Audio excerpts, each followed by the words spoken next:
서울살이 앤드 이종수. 시골에 사는 사람들의 꿈의 고향은 서울이다. 내가 처음 서울을 접하게 된 것은 중학교 2학년 수학여행 때였다. 70년대 초반 10월 유신으로 경제 부흥에 박차를 가하던 시절이었다.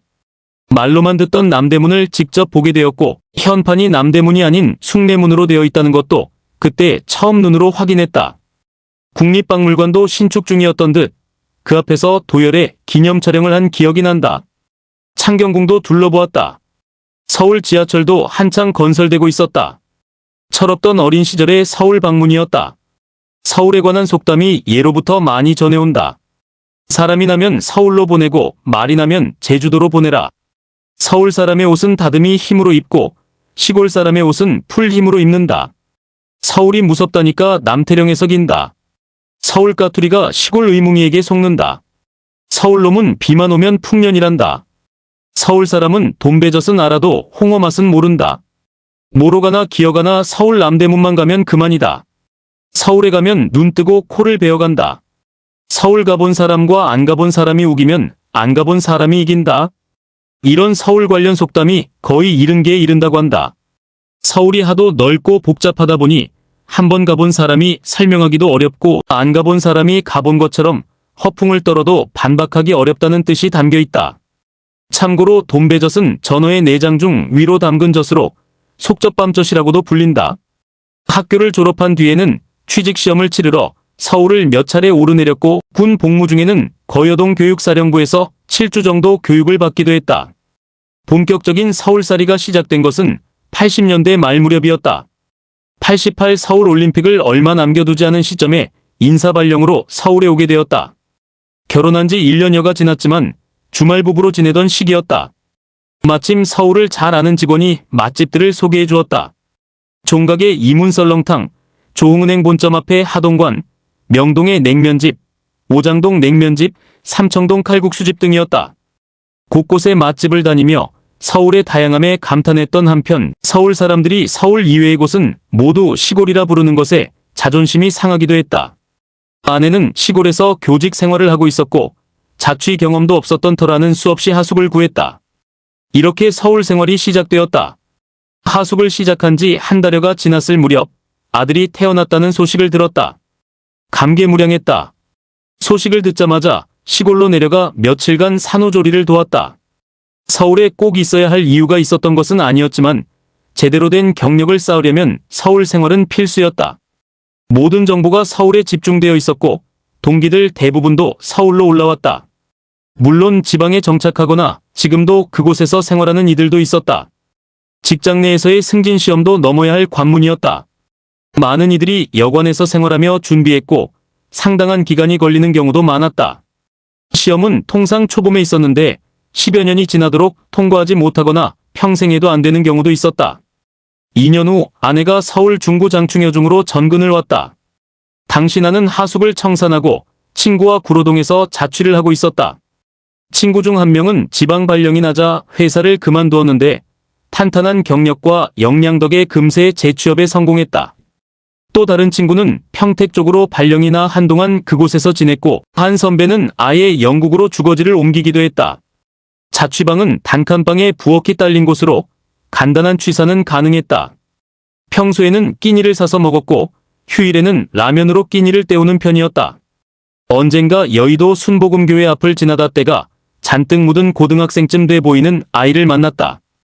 모기에 하도 가여워 집으로 데려가 따뜻한 물로 목욕을 시키고 저녁도 사 먹인 뒤 재워보냈다. 아내가 올라오면서 용산구청 뒤 원효로에 방을 구했다. 방 2칸에 부엌이 딸리고 화장실은 공동으로 쓰는 곳이었다. 그 후 1991년에 신림동 신축 빌라로 이사했다. 둘째 아이도 태어나 내 식구가 되었고 아내가 3년간 육아휴직을 한 덕분에 비로소 사람 사는 것 같은 생활을 처음으로 누리게 되었다. 2년쯤 지나자 아내는 소일거리를 찾기 시작했고 방송국 리포터로 활동하며 TV에 출연하는 영광을 누리기도 했다. 5년여를 그렇게 아등바등 북적이는 속에서 살았다. 다음으로 이사한 곳은 120가구 규모의 소형 서민 아파트였다. 아내는 집 근처 학교로 전근을 오게 되었고 큰아들은 초등학교에 입학했다. 3년쯤 지나 집주인의 퇴거 요청으로 같은 아파트 다른 동으로 옮겼다. 한 번은 물이 심하게 새는 바람에 일주일간 공사를 하느라 근처 여관에서 지내기도 했다. 중고차도 마련해 타고 다니게 되었다. 마침 처제 부부도 서울로 이사를 왔는데 같은 아파트 옆 동에 자리를 잡았다. 교직에 있는 처제 부부가 곁에 있으니 여러모로 든든하고 이로운 점이 많았다. 5년여 후 처제네는 충남 공주 쪽으로 떠났지만 그 시간 동안 열심히 일하고 꾸준히 살림을 불린 끝에 더 넓은 아파트로의 이사에 도전했다. 당시로서는 상당히 무리한 결정이었지만 과감하게 밀어붙였고 그렇게 해서 26평형 정도의 아파트에 처음으로 들어설 수 있었다.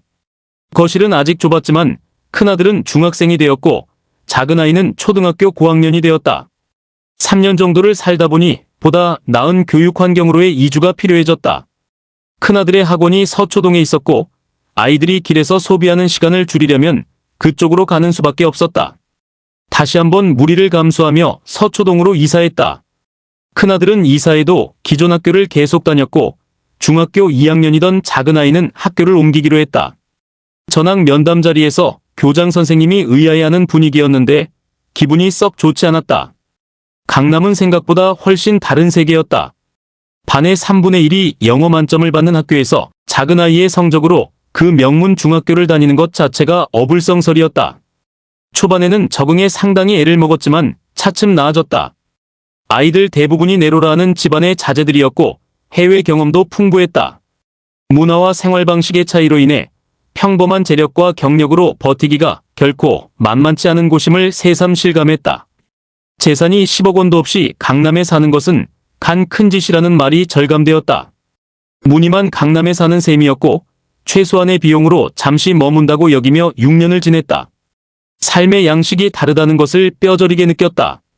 친척 누님네가 10여 년 전에 이곳에 살다가 신도시로 이사했는데 자녀들은 지금도 서초동 시절을 그리워하며 그쪽으로 돌아가기를 꿈꾼다고 했다. 그 마음이 충분히 공감되었다. 누님도 서울에 처음 올 때는 빌라에서 시작해 단독주택, 그리고 분양 아파트 순으로 거쳐왔다. 누구나 다 그런 것은 아니지만 많은 이들이 비슷한 경로를 밟아가는 듯하다. 후세에게는 반드시 아파트로 시작하기를 권하고 싶다. 여력이 된다면 단독주택도 좋겠지만 그것은 그 다음 이야기다. 언젠가 오랫동안 시골에서 살다가 서울로 올라온 분이 탄식했던 말이 기억에 남는다. 그래도 부산은 두 번째 도시였는데 서울에서는 서울 이외에는 모든 곳이 시골이었다. 참으로 시각 자체가 달랐다. 시골 사람들은 서울만 올려다보고 사는 형편이라면 서울 사람들은 해외를 바라보고 그런 삶을 동경하며 꿈꾼다는 것에서 격세지감을 느끼지 않을 수 없었다. 생활태도나 문화면에서도 천양지차가 있었다. 아직도 고루한 남존여비 사상이나 전통적인 아들 선호의 고리적, 유교적 생각에 젖어 있었던 시골 사람들의 의식이라면 서울 사람들의 시각은 완전히 달랐다. 서구적인 인식 사고방식 생각 양태가 근본적인 차이가 있었다.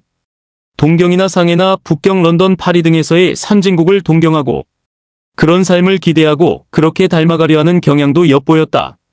집을 팔고 시골에서 올라왔는데 강남 전셋값에도 못 미친다는 것이었다. 시골집 10채를 팔아야 강남집 한 채 살까 말까라는 말이 허풍이 아니었다.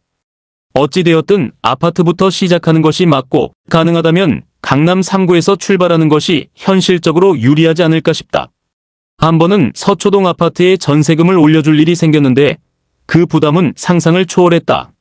서민으로서는 감당하기 힘든 금액을 마련하느라 고생했던 기억이 아직도 아프게 남아있다. 상식이나 원칙이 쉽게 통하지 않는 곳이었다. 그러나 그 시간 동안 아내는 교직에서 전문직으로의 전환을 이루어냈다. 불철주야 공부에 매달려 어려운 경쟁의 관문을 뚫어낸 것이다. 나는 직장에서 승진을 했다. 큰아들은 대학에 입학했고 일포병여단에서 포병으로 군 복무를 마쳤다. 파주 버벌리 근방이었다. 책임감 있게 임무를 수행한 덕에 무난하게 군 생활을 마쳤고 세상을 살아가는 법을 조금씩 익혀온 듯했다. 작은아이도 대학에 입학하는 쾌거를 이루었다. 다만 아직까지 천방지축으로 세상을 헤매는 것 같아 걱정이 되기도 한다. 일찍 입영을 해야 할 듯하다. 이과를 선택해서는 서울 생활이 쉽지 않을 것이라고, 좋은 대학을 나와도 경쟁이 치열한 서울에서 버티려면 열심히 해야 한다고 몇 번이나 교육을 시켰지만 아이에게는 소귀의 경일기였다. 녀석은 서울에서 살고 싶은 생각이 별로 없다고 했다. 복잡하게 북적이며 살 이유가 없다. 조용한 시골에서 편안하게 사는 것이 낫다는 것이 녀석의 생각이었다. 세상을 살면서 이룰 수 있는 것들의 대부분을 이 집에서 이루었다. 분양 청약에 당첨되어 들어온 곳이었다. 서초동 집은 서양의 저층이라 햇볕이 잘 들지 않아 화초를 키우는데도 애를 먹었지만 그 시절을 거치며 서울살이를 제대로 해낼 수 있다는 자신감을 얻었고 나름의 성취도 이루었다. 초창기에 10여 년을 보낸 신림동 쪽을 오가며 장을 보기도 했는데 거리상으로는 멀지 않아도 물가나 생활 수준은 천양지차였다. 강남은 고급스러웠고 신림동의 정겨움과는 비할 바가 아니었다. 차츰 적응은 되었지만 신림동에서처럼 이웃과 허물없이 소통하며 지내지는 못했다. 많은 사람들이 사생활 침해에 예민했고 신앙생활이나 가족 간의 화합을 중시하는 분위기였다. 서울살이의 마무리로 이사한 곳은 신대방동의 신축 아파트다. 살림도 대부분 새 것으로 바꾸었고 차도 번듯한 것으로 교체했다. 신축 아파트인 만큼 주거 환경은 잘 갖추어져 있다. 인근에 보라매 공원과 병원도 있다. 하지만 문화적인 면이나 주민생활 수준에서는 강남 3구와 비교하기 어렵다는 것을 솔직히 인정하게 된다. 시골 사람들의 꿈의 고향이 서울이라면 서울 사람들의 꿈의 고향은 해외의 멋진 도시인지도 모른다.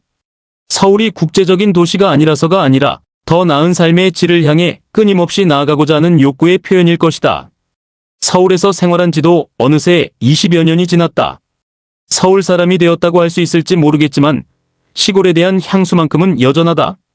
시골 사람은 서울을 바라보고 서울 사람은 세계의 멋진 도시를 꿈꾼다. 그렇게 각자의 방향으로 삶의 행복 지수를 높여가고 있는 것이 아닐까. 얼마 전 수해로 큰 피해를 입은 곳이 서울의 핵심 지역이었다. 다시는 이런 불상사가 반복되어서는 안 될 것이다. 노랫말에도 있듯이 서울은 아름다운 곳이고 우리의 수도다. 무엇보다 아름답고 풍요로운 도시로 가꾸어 누구나 살고 싶어하는 수도. 서울로 만들어가는 것이 서울 시민의 위대한 사명이 아닐까.